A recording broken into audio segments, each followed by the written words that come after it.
Hey everybody, it has been a minute. It has been quite a minute since we've done a KR patch review. It's been quite a while. Also, real quick, I just want to say, I heard some people being like, oh man, 2NA hasn't translated anything since September. What's he doing?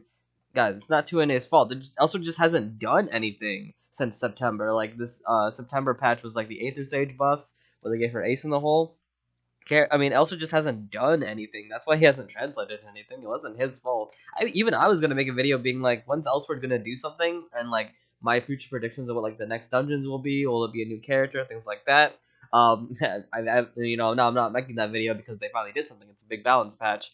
But yeah, I just want to talk about that real quick. But let's go into the balance patch. So the first change is a pretty crazy. So they buffed the synergy of Seal of Time, where instead of 20-second duration, it's a 40-second duration, and instead of a debuff timer of 90 seconds where you can't get the Seal of Time again, it's only 60 seconds, so that's really, really good. This synergy is actually a really good synergy, especially for Birth Raid, and just any raids, and then buffing it is absolutely insane. 40-second duration of just getting a res is absolutely fantastic, so great changes there. And here we are. Unfortunately, Daybreaker did get nerfed, so you know what that means.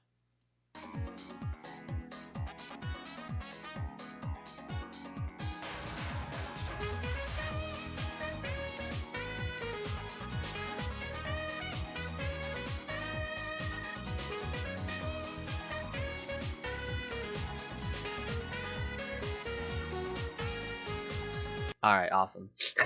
I'm so sorry to the Daybreaker players, but hey, you know what? Maybe KR just likes my video and they keep like wanting to nerf Daybreaker so they can keep watching my video again, because it's a good one. Shout out to Mommy Crow for making that MMD, go check that out. But yeah, Daybreaker did get nerfed to big hits to Stigma, and then Stigma's passive. It's still good, it is still like Stigma's still amazing and still one of the strongest debuffs in the game, but 25 to 15 is still a pretty big hit. We got Raid Charge buffs, so I don't want to hear you Raid Charge players complaining, because these buffs are pretty nutty. Like 8% increase to damage from one of the passives, 5% increased damage here to another passive. I think, yeah, 3% damage here increase. And then something with the cooldown. Yeah, Awakening decreases special active, MP cost, and cooldown time. So just Awakening decreases your MP cost and cooldown time. That sounds fantastic to me. That sounds amazing. But yeah, Raid Charge buffs, very nice. Got some Nova buff. Oh yeah, and this one too. Cooldown time decreased from 33. I think it's a bit of a nerf. Well, it's a nerf to make the numbers better from 33 to 30%. I'm fine with that. You got some Nova buffs here. Strange Nova buffs. As you guys saw in my video, didn't talk about this yet, but I did make a video last night, like just showing off like my first reactions. I know people like to see my first reactions. This is more like an analysis because I understand everything now. But yeah, this Nova passive, these Nova buffs are interesting. The first one, raw damage increase, 3% raw damage. Ain't nobody gonna complain about that. I ain't gonna complain about that ever. The last resort ones are very interesting though. So in PvP, it's just a straight up nerf. Before it was 20 seconds of healing, 1%, so in total 20% of your max HP. Now it's only 10 seconds of HP recovery and only 0.5 per tick. So that's only about 5% total. Yeah, I believe it is 5% total of your total HP in PvP. But for PvE, 20% HP recovery for 10 seconds. 20% HP recovery for 10 seconds. That's double your HP bar if you die. So if you die as Nova, you're getting like, yeah, you're getting back HP that's equal to double your HP bar over 10 seconds total. Pretty crazy. Yeah, 20% HP a tick. Pretty nice. I don't know. The weird thing is, I don't know if this is amazing, because with Nova dying in Birth Raid, you just kind of die, and then if you have a second resurrection from titles or synergy, you just use a potion. You know what I mean? Like you're just gonna use a potion if you revive and you're like that low in HP and still in danger. But again, I'm not gonna complain about it. 20 HP per second can help you from like a missile shower if you die there and you like maybe potions are on cooldown. It's like good, like you know what I mean? Like it's good, it's great, it's amazing, but like, where did this come from? Like, is my main thing. Like, where did this come from? Like, he didn't necessarily need this, but it's still great, and I'm not gonna complain. It's just a bit odd. And then we got some Eve buffs here. Damage to boss increased 10%, like 10% more percent. Like Nemesis was already the bosser of all the Eves, and then she got 10% more boss damage and 5% more crit damage increase. Like, oof, that's pretty good. Fatal Phantom, magical damage. You got 5% more damage just while being in Berserk mode. That's pretty cool. For him. A little bit of a Devi. This is Aspara, not Aspara nerf. 30%, 20%. 100% ignore to 30% ignore for flow of chi. Yamaraja, I think she got like some buffs here. Yeah, some raw damage buffs. Special active damage 20 to 30, pretty cool. This is nerf or a buff. Speed up time times 3 to times 2. So instead of triple speed up time, it is now times 2 speed up time. Sword of Victory, got a buff here, some Lessus buffs. Got some Bloody Queen buffs by the look of it. You guys can see all this. So this is cool. Demonic Activation Chance, 15%, 50%. Not sure what that is. Looks like damage, 40% increase. But now it's 8% increase. But you proc it a lot more. So I guess more consistency. This sounds like more consistency. 15 compared to 50, but it's only 8% compared to 40%. Maybe it's better, maybe it's not. I'm not sure. I'm not a Bloody Queen player. This is cool. So HP recovery rate 100%. The reactivation cooldown is 40 seconds. So another buff to another resurrection passive. This time for Bloody Queen. Pretty cool. We got some add buffs, I believe. Yep. Damage increase 5%, maximum of 30%. It's a nerf from PvP though. It's only at 25% maximum. I got some Rose changes, Rose buffs. Special active damage increase 15 to 30%. Double. Pretty nice. Gun dance buffs, and it looks like it's faster too. Pretty cool. Punishment kills skill cast speed increase. A lot of speed increases for Black Massacre here. Pretty cool. I got some changes to that.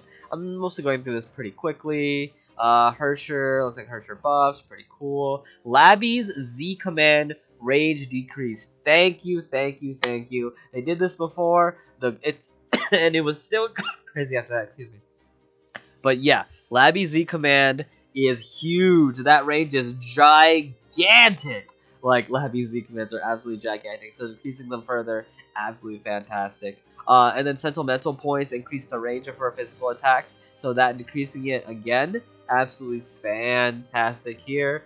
Did get some buffs though to Eternity Winter, more maximize, more crit damage increase, except for PvP as well. Sorry guys, talking about Labby made me like die for a second there. All right, here we go. Talking about Labby buffs made me die. So a passive got a new thing. So all speed and damage done to enemies decreases. I guess. Before it was a number. It said decreases here, but I'm not sure. You guys know what this is about if you're a returning winter player. Daydreamer changes, looks like nerfs. Receive damage decrease, yeah. And yeah. Alright, there you go. And that is the balance patch for all the characters. Again, a quick run through. We got Daydreamer, Eternity Winter, Hersher, Black Massacre, Heavy Barrel. I'm not sure what the class is.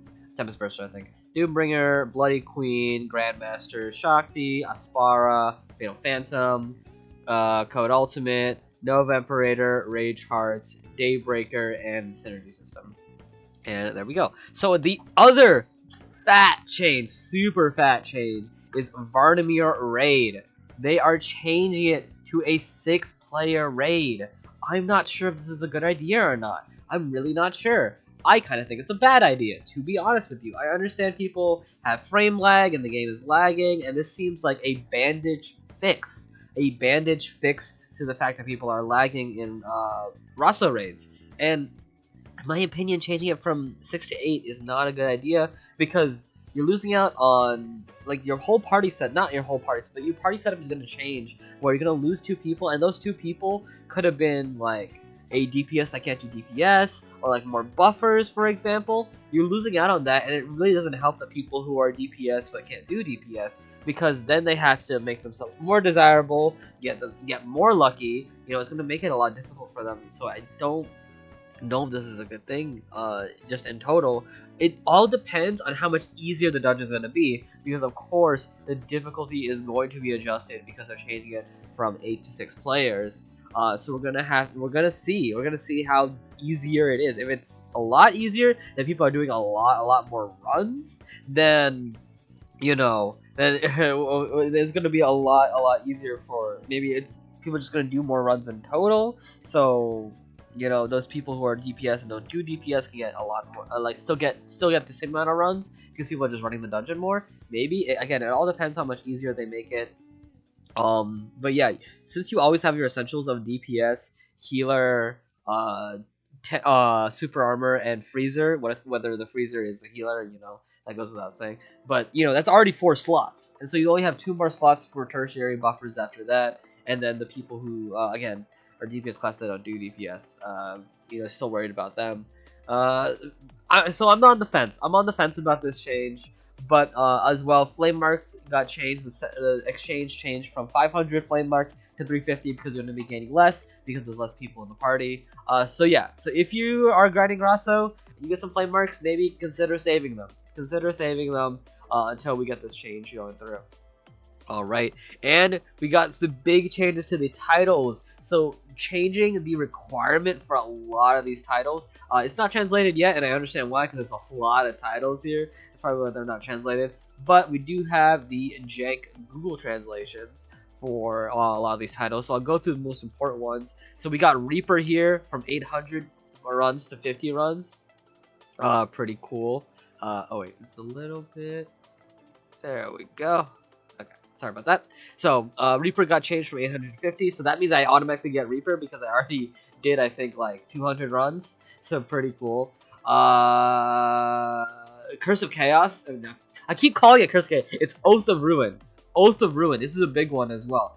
Oath of Ruin from 1,000 to 200 runs of the Scar Dungeon. Really cool. What's another one? So this is the craziest one. I can't believe they did this, in my opinion. Eclipse from 800 runs to 50 runs? Like, that one is so crazy. Eclipse is a crazy title, especially in PvP. Even outside of PvP, it's an absolutely insane title. And now it's only 50 runs. Of course, you had to get the other titles, but those take like 10 runs like each, so it's like whatever. It's like, so Eclipse is like 70 runs, let's say. Before it was like 800 and like 820 maybe. But yeah, I don't know about this one. They should have made this like 100 at least. But 50, bro, for Eclipse? That's absolutely insane. That's so insane. 50 runs for Eclipse. And then another big hitter here is what is it? Guardian of Elrenode. Guardian of Elrenode, 1,000 to 300 runs. Rip all the people who were grinding it during Harmony Festival, dude. Like, man. And they also changed the requirement from double S rank to only a single S rank. But it's also a really good thing because that means a lot of people are just going to have Guardian of Elrenode. I've said it multiple times. Guardian of Elrenode is the strongest title in the game. And the reason for that is because it makes every single other title in the game so much stronger. Until an awakening effect that like gives you more damage is like power crept, a Guardian of Elrenode will be the best title in the game. Period. They also made I believe what is it? The Pierce the Heavens easier. Like instead of like 5,000, it's like 500 monsters. So I think I might get that title as well, just automatically. Pretty cool.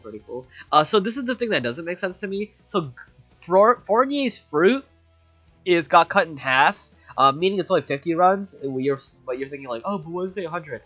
This is the boss. This is the name of the boss. So since there's 2 bosses in there, you'll have to run the dungeon 50 times.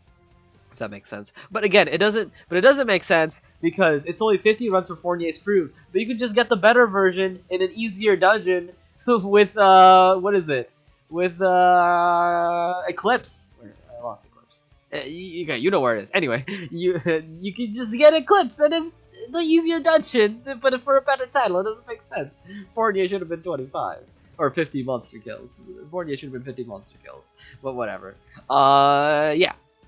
And another big change, another title, Guardian of the Secret Closed Space, from 300 L rewards to 150 L rewards. Very nice, especially those people, newer players especially. Oh my goodness, this is such big change for newer players. Like, oof, oh my goodness, this is such a good change. Disc fragments now take less fragments to exchange. energy shards were already decreasing in price. This will make them decrease more, but it really helps the newer players and the player. And if you want to build up an alt, it really helps you a lot. The cost of applying certain imprinting stones is reduced. So before it was just 2.4 mil for everything. Now they decreased that. Imprinting still sucks though. That's the problem. Is that imprinting still sucks. 5-second buff and a 20-second cooldown? Are you kidding me? No, that's not. No, buff that please. Buff it please. There's no way people are investing that much into imprinting. Accessories are easier to get in Varnamir. Very nice. A gate fragment, DVC, two of the strongest accessories in the game. Absolutely fantastic. Code of Honor too. Code of Honor's on the rise. It's really good accessory. Yeah, so wait to grind. If you want to grind that, wait for this change. Maybe start grinding that. Or you can grind it now while the price is still high, because the price is going to tank when these dungeon drops are increased. But absolutely fantastic. What is it? Sinister Intent? Sinister Intent now gives more rewards per floor. 1 through 10 give 1, 11 through 20 give 2, and 21 through 30 give 3 rewards. Really nice. Will be a lot. I'm not sure what this is. This is probably the exchange for Sinister Intent, something about that. And guys, look at this. Daily and weekly quests for Master Road. I've been asking this. People who keep up with me and watch a lot of my content know I've been asking for this for a long time. Master Road is there for people to do. People just don't run it because they're not encouraged. They're not encouraged to. But a daily quest existing gives people the motivation to do dungeons. You know, with like Prunom dungeons, people always do the 2 free runs, but sometimes they'll do 3 extra dungeons of the first dungeon just because the daily exists. The daily isn't good, but just because the daily exists, it gives you that psychology of just like, you know, maybe I'll do an extra dungeon or 2. But absolutely amazing! A daily quest and weekly quest in Master Road. Thank you so much. Been waiting for it for so long. Good on you guys. And of course, the final thing is something they should have done years ago, but they haven't until now, which is if ever you make a square L tier from a blacksmith, it'll only be the skill for your character. I don't know why this wasn't a thing before, but it's a thing now, so whatever. If you make an L tier that's a square from alchemist, a blacksmith, it'll always be the skill for your character. Alright, before I start dying again. But yeah, these changes, these these quality of life, their quality of life changes, absolutely insane. The title changes are so crazy. I don't know if I agree with the Varnamir Raid changes, but these title changes are crazy, guys. If you ever sat to yourself and told yourself, like, I want some of these titles, but I don't want to do all these grinding for all these titles, like, guys, it's changed. It's changed so much. Priority, Guardian of Arianode, super duper priority, Guardian of the Closed Space, only 150, priority, Eclipse, dude, Eclipse changing from, I always lose Eclipse, where'd it go? Dude, I'm always losing it. Anyway, wherever it is, here it is, Eclipse, oh my goodness, it's such a priority. Those three are so crazy. Maybe you also want to get Oath of Ruin because it's a cool title too, depending on your character. But these are absolutely insane titles and crazy CP boosters too. Like, great stuff. And of course, one thing I didn't talk about is even though they changed Varnamir Raid to 6 people, you know what that means? That means that 12-6 got easier. And you know what that means? That Dark Gaze got easier to get. It already got easier when it became faster, but now it's only 6 people. And I assume it's easier. That means it might be even easier to get Dark Gaze, one of the best titles in this game. So that's crazy too. And now I want to finish this video. Like you saw flashes of this because I kept clicking it accidentally. But there's a new thing coming out in Elsword. There's a whole countdown timer next week. It's even in seconds. That's how crazy it is. It's even in seconds. Next week we are getting something. I don't know what it is. My theory, and I think a lot of people's theory, is that it has to do with Ebalon. Ebalon is the Elmaster for the moon. We've seen story hints of him. We know him as a traitor. Will he finally make an appearance? Will he finally make an appearance in the main story? Is this a new character? I don't know. We'll find out next week. It's only just next week. And of course, I want to say at the end here that all these updates, everything here, I should have said this in the beginning, but maybe I'll put it in the description. Is that all these crazy updates will be hitting NA December 16th, most likely December 16th. That is 4 weeks from when this happens. So KR hasn't got this yet. They're getting it on the 19th. Remember, they're getting it on the 19th, which is next week. This is just the announcement. So we will be getting it 4 weeks after the 19th, which I believe is the 16th of December, unless I did my math wrong. Correct me on that if I'm wrong, but I believe it's around September 16th. We will and I will get these updates. It'll be really, really nice. But yeah, that's it for me, guys. Insane, absolutely insane changes. The character balance is pretty crazy too, especially depending on the character you play at least. But these title changes are wow. What a quality of life, and the Master Road dailies too. Like for me personally, the Master Road dailies are insane. But yeah, super crazy. I'm hyper excited. I hope you guys are too. And especially new players or players that don't have a lot of these things. Maybe it won't be as good for nostalgia players for the title stuff, but I know a lot of these like new fresh players or players that just wasn't there when Oath of Ruin was like the meta and still wanted to experiment with it can enjoy that. But yeah, that's it for me, guys. Have yourselves a fantastic day. I hope you guys enjoy the updates when they come along our way. And yeah, peace out.